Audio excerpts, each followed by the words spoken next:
Instagram a changé, oui, radicalement changé. Si tout comme moi, tu fais partie des personnes qui ont connu Instagram quasiment depuis ses débuts, eh bien, tu seras d'accord pour dire que ce qu'Instagram était au départ n'a vraiment plus grand chose à voir avec ce que cette application est devenue aujourd'hui. D'ailleurs, il y a tellement de nouveautés qui apparaissent et de nouvelles fonctionnalités qui apparaissent ces derniers temps que ce n'est rien d'autre, enfin personne d'autre, pardon, que le big boss d'Instagram lui-même, j'ai nommé Adam Mosseri, qui nous fait maintenant, dorénavant, des petites mises à jour quasiment toutes les semaines sous forme de vidéos, de reels même, pour annoncer les nouvelles fonctionnalités et les expliquer et expliquer aussi leur utilité. Donc, du coup, je me suis dit que j'allais te faire un nouveau petit récapitulatif parce que depuis la dernière vidéo que j'avais faite concernant les nouveautés Instagram, eh bien, il y en a d'autres qui sont déjà apparues. Et aujourd'hui, eh bien, c'est 10 nouvelles fonctionnalités, et oui, 10 que je vais te partager aujourd'hui, qui ont maintenant qui sont disponibles. Parce que, comme tu le sais peut-être ou pas, il y a de nombreuses fonctionnalités qui passent par la phase de test, mais qui finalement finissent par être abandonnées. Mais là, du coup, c'est vraiment 10 fonctionnalités qui ont déjà été mises en place. Mais avant d'entrer dans le vif du sujet, si tu es nouvelle par ici, bienvenue à toi. Je suis Meriem, business mentor et experte Instagram et Canva. J'aide les entrepreneurs à lancer et développer un business authentique en leur évitant les galères de la technique. Tout ça, ça passe par une bonne organisation, de la systématisation, l'utilisation de bons outils. Bref, si tout ceci te parle et si tu es intéressé par tout ce qui concerne l'entrepreneuriat et le business en ligne, tu es au bon endroit et je t'invite dès maintenant à t'abonner, bien évidemment, mais aussi à activer les petites notifications pour ne pas louper mes prochaines vidéos. Donc, je te le disais, oui, eh bien, en ce moment, on y a droit à quasiment toutes les semaines. Adam Mosseri partage directement lui-même une petite vidéo où il se filme et où il partage en fait les nouveautés Instagram. D'ailleurs, l'une des dernières nouveautés, enfin l'avant-dernière, parce qu'il y en a une autre dont je te parle juste après qui avait fait beaucoup de bruit, c'était une vidéo où il annonçait tout simplement qu'Instagram n'était plus une application photo. Oui, à la base, on se souvient tous qu'Instagram, c'était vraiment très centré photo. D'ailleurs, avec le format carré, que c'était très important d'avoir des photos de très bonne qualité si on voulait être vu. Il y avait aussi le fameux feed chronologique. Bref, il a lui-même annoncé que ce n'était plus le but d'Instagram, même s'il a relativisé en disant que bien sûr, c'était toujours bien de continuer à partager des photos, mais plus on avance dans le temps et plus on se rend compte qu'Instagram est vraiment de plus en plus focus sur la vidéo, puisque celle-ci prend dorénavant une part beaucoup plus importante entre le format vidéo qui a changé et aussi l'apparition des Reels qui concurrence un tout petit peu TikTok, n'est-ce pas? Mais ça reste, hein, on va pas trop le dire. Et la nouveauté, donc l'autre nouveauté récente dont il a parlé, qui a fait beaucoup de bruit aussi, eh bien c'est la volonté d'Instagram de mettre plus en valeur le contenu original. Alors évidemment, ça a fait un peu paniquer tout le monde parce que tout le monde a commencé à se dire, mais attends, ça veut dire quoi? Qu'est-ce que ça? C'est simple, ça veut tout simplement dire que si tu es créatrice ou créateur de contenu et que ton contenu t'appartient à toi, eh ben, tu seras beaucoup plus mise en valeur que quelqu'un, par exemple, qui va réutiliser ton contenu.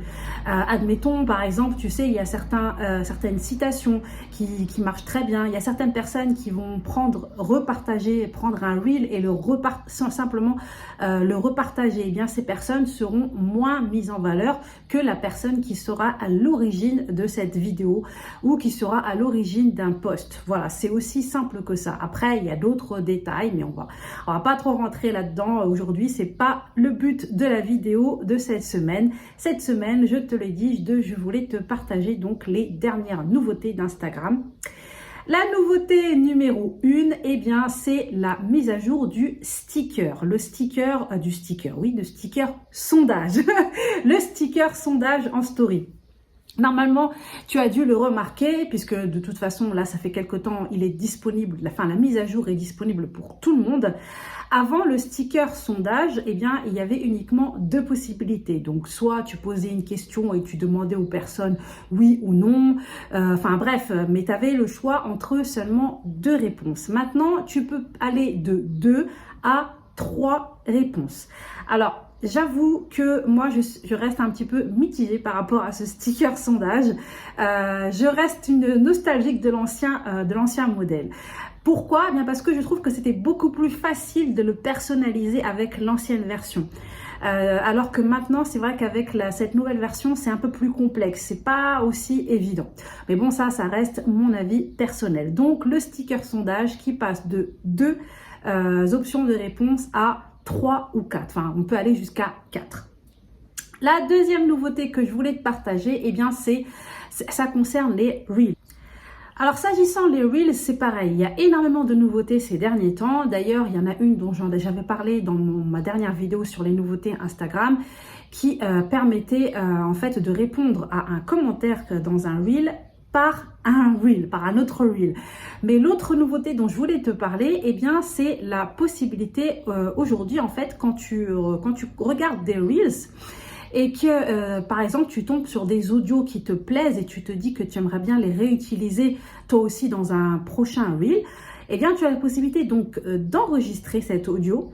Et quand tu enregistres cet audio, dorénavant, pour y avoir accès très facilement, eh bien, c'est simple, tu vas le retrouver dans ton contenu enregistré. Et quand tu vas aller dans ton contenu enregistré, tu vas avoir une nouvelle section qui s'appelle audio. Et c'est là que tu vas retrouver tous les audios que tu auras pris la peine d'enregistrer en écoutant des Reels. Donc voilà, ça c'est quelque chose qui est vraiment plutôt sympa pour avoir accès plus facilement à tes audios. La troisième nouveauté, elle concerne les lives. Alors déjà, les lives, il y a eu beaucoup de nouveautés ces derniers temps aussi, avec la possibilité maintenant d'être jusqu'à 4 personnes en live, donc toi plus 3 autres personnes. L'autre nouveauté dont je t'avais déjà parlé, c'était la possibilité donc de programmer un live. Et le gros avantage, eh bien, parce que maintenant, ça y est, c'est disponible pour tout le monde. Il y avait pendant quelques temps, c'était pas encore disponible pour tout le monde. Mais là, ce qui est bien, c'est que quand tu décides de planifier un live, eh bien, ça va apparaître sur ton profil. Donc, typiquement, quelqu'un qui va découvrir ton compte, eh bien, ça va être vraiment génial. Quand il va arriver, il va voir que tu as planifié un live, par exemple, pour cette semaine, ou pour demain, ou pour cet après-midi. Et donc, ça peut être plutôt sympa pour attirer de nouveaux abonnés. L'autre nouveauté qui est vraiment bien aussi, eh bien, c'est que maintenant, tu peux nommer un modérateur pour tes lives. Alors ça, c'est vraiment top parce que franchement, pour avoir déjà vécu ce genre de situation, pendant les lives, il y a toujours les personnes qui sont là, on ne sait pas pourquoi. Il y a toujours les incrustes qui servent à rien. Des gens qui viennent pour, genre, à limite, se taper la discute ou pour sortir des vieux commentaires, des vieilles réflexions. Et c'est vrai que, bon, bah, même si on essaye de rester un petit peu focus, et quand on voit en fait ce genre de commentaires, il y a toujours ce moment où on est un peu en mode et du coup bah forcément pour les personnes qui sont en train de regarder notre live, elles comprennent pas toujours, et puis sachant que quand on est en live il y a un petit décalage, donc ça c'est pas top. Là au moins avec le modérateur, eh bien l'avantage c'est qu'il pourra tège cette personne tout simplement. Aussi le gros avantage, eh bien c'est qu'il pourra répondre aux commentaires, donc toi ça t'évitera d'être déconcentré pendant ton live, ou à la limite prendre en note les commentaires et te les repartager après, tu vois, pour pas que tu en loupes. Et il pourra aussi, eh bien, par exemple, partager des liens, parce que des fois, les personnes pendant les lives qui te disent « Ah, je savais pas que tu avais telle ou telle formation », et donc il pourra directement mettre le lien de la formation pour la personne. Donc ça, c'est vraiment plutôt sympa concernant cette petite nouveauté donc du modérateur pour les lives. La nouveauté suivante, ça concerne les abonnements payants. Alors les abonnements payants, bien sûr, ça c'est quelque chose qui, là pour le coup, comme je le disais au début, impossible de ne pas penser à TikTok, n'est-ce pas? Donc en fait, concrètement, qu'est-ce que ça veut dire? Eh bien, ça veut dire que tu vas pouvoir proposer du contenu exclusif à une certaine catégorie de ton audience. Et cette audience, donc, qui aura accès à ce contenu moyennant un paiement, donc un paiement mensuel. Alors ça, c'est une fonctionnalité qui reste disponible pour le moment uniquement aux gros comptes. Mais bon, je pense très sincèrement que ça risque de très vite faire apparition pour tout, enfin se démocratiser entre guillemets pour tout le monde, parce que bah, l'objectif c'est aussi de faciliter, et ça c'est vrai que le big boss Mosseri en a beaucoup parlé, de sa volonté donc de donner plus d'avantages aux créateurs de contenu et de valoriser les créateurs de contenu. Donc on peut nettement, enfin on peut vraiment envisager que c'est quelque chose qui sera accessible à plus de monde. Bon, peut-être pas forcément aux tout petits comptes, mais petit à petit, à mon avis, ça risque d'être accessible quand même aux comptes un peu moins gros, entre guillemets. Voilà. L'autre nouveauté, ça concerne le nouveau feed. Alors le nouveau feed, je t'en avais déjà parlé dans ma dernière vidéo aussi sur les nouveautés. Ce qu'il y a, c'est qu'il y a eu un tout petit réajustement. Donc concrètement, quand tu ouvres ton application Instagram, tu arrives d'office sur le feed normal, donc le feed qui dépend du fameux algorithme. Donc ça veut dire quoi? Bien, ça veut dire que tu vas avoir des comptes qui vont apparaître en fonction des personnes avec qui tu interagis, en fonction du contenu que tu as l'habitude de consommer sur Instagram. Et il y a aussi la dernière nouveauté, c'est-à-dire les comptes que Instagram te suggère, donc des suggestions en fonction aussi, pareil, de certains comptes que tu vas suivre. À partir de là, eh bien, tu as la possibilité, en cliquant tout simplement sur le logo Instagram de ton application, d'avoir le choix avec donc le fameux feed chronologique, donc le retour de feed chronologique, mais lui qui concerne uniquement tes abonnements. Donc quand tu vas cliquer ici, tu vas avoir tout le contenu donc dans l'ordre chronologique de toutes les personnes toutes les personnes de tes abonnements. Je vais y arriver. Et ensuite, tu as l'autre possibilité, c'est uniquement le contenu de tes comptes favoris. Alors là, il faut bien évidemment que tu aies déjà pris la peine d'ajouter certains comptes en favoris. Donc si tu n'en as pas ajouté, bah, tu n'y auras rien, mais sinon tu auras donc le contenu de ces comptes que tu auras décidé d'ajouter en favoris, tout simplement. L'autre nouveauté, c'est concernant les collaborations. Alors ça y est, maintenant c'est disponible pour tout le monde normalement, et ça c'est vraiment une fonctionnalité que je t'invite vraiment à utiliser, parce que c'est quelque chose qui va vraiment t'aider à te faire connaître, qui va vraiment t'aider à te faire développer un maximum, surtout si tu débutes. C'est tout bénef en fait, c'est du gagnant-gagnant pour toi et pour la personne avec qui tu décides de faire un post collaboratif. Concrètement, pour redire une nouvelle fois, même si j'en avais déjà parlé, eh bien c'est simple. Admettons que tu vas demander à quelqu'un, est-ce que ça te dirait que l'on fasse un post en mode carrousel ensemble? Donc vous allez faire toutes les deux ce carrousel. Et ce qui va se passer, eh bien, c'est que puisque tu vas ajouter cette personne en collaboration donc sur ton post, eh bien ce carrousel va apparaître sur ton feed et sur le feed de cette personne. Et quand on va regarder, donc, quand moi par exemple, admettons, je tombe sur un post collaboratif de quelqu'un, et bien il y aura le nom de la personne et le nom de l'autre personne avec qui elle aura fait ce post. Du coup, bah forcément, ça va peut-être m'inciter. Je vais me dire, ah tiens, je connaissais pas cette personne, et je vais aller jeter un œil à son compte, et c'est peut-être l'occasion justement qui va faire que je vais m'y abonner, que je vais décider de la suivre. Donc ça peut être pas mal. Il y a beaucoup de personnes qui font énormément de posts collaboratifs. En fait, c'est surtout pour les Reels. C'est sympa, mais tu peux tout à fait le faire pour des vidéos, pour des posts tout simples. Donc, et aussi, eh bien, autre moyen d'utiliser justement ce post collaboratif, eh bien, c'est pour les lives. Si tu décides de faire un live avec quelqu'un, comme ça, tu vas pouvoir partager sur ton feed, et ça va se partager aussi sur le feed de la personne avec qui tu vas faire ce live. Donc voilà, donc les posts collaboratifs. La nouveauté suivante, c'est les likes en stories. Alors, tu as toujours la possibilité, toujours accès aux fameuses réactions rapides aux stories, tu sais, les emojis là, genre applaudissements, etc. Bref, mais dorénavant, tu peux aussi liker une story. Alors, comment ça se passe? Eh bien, c'est simple. Quand tu es en train de regarder la story de quelqu'un, tu as la possibilité de liker en cliquant sur un petit cœur que tu peux voir maintenant apparaître. Pour la personne, comment ça se passe? Eh bien, elle va pouvoir voir que tu as liké ce stories déjà au niveau de ses notifications. Dans les notifications, maintenant, ça apparaît que quelqu'un a liké ta story. Oui, tu verras. Et aussi, eh bien, quand tu regardes, en fait, quand tu vas visionner au niveau des personnes pour voir les spectateurs de tes stories, tu sais, pour voir combien de personnes ont regardé tes stories. À côté des personnes qui ont liké une stories, eh bien, tu vas avoir un petit cœur. Voilà, comme ça, tu vas savoir que la personne, eh bien, a pris la peine de liker ta story.